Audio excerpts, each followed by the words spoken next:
मित्रांनो, आपल्याला बऱ्याचदा प्रश्न पडतो की भारतीयांमध्ये हार्ट अटॅकचे प्रमाण एवढे जास्त काय आहे, तसेच कमी वयात 30-40 हार्ट अटॅक का येतो. तर ह्या मागचं एक प्रमुख कारण जे आहे ते म्हणजे भारतीयांचा चुकीचा आहार पद्धती.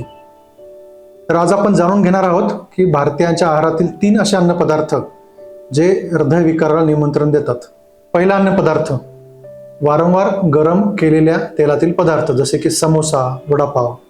तर ज्या वेळेस तेल हे रिहीट किंवा रियूज केले जाते त्यामध्ये ट्रान्स फॅटचे प्रमाण हे खूप वाढते. हे ट्रान्स फॅट डायरेक्ट हार्ट अटॅकला निमंत्रण देतात. दुसरा अन्न पदार्थ, पांढरी साखर आणि मैद्याचे पदार्थ जसे की गुलाबजामुन किंवा जिलेबी.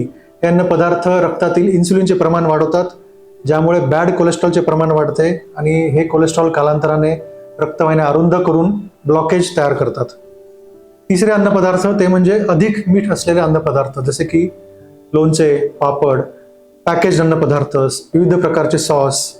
तर हे अन्न पदार्थ ज्यामध्ये मीठ जास्त असते त्यामुळे बीपी वाढतो आणि कालांतराने ह्या वाढलेल्या बीपीचा हृदयावर ताण पडून हार्ट अटॅक होऊ शकतो.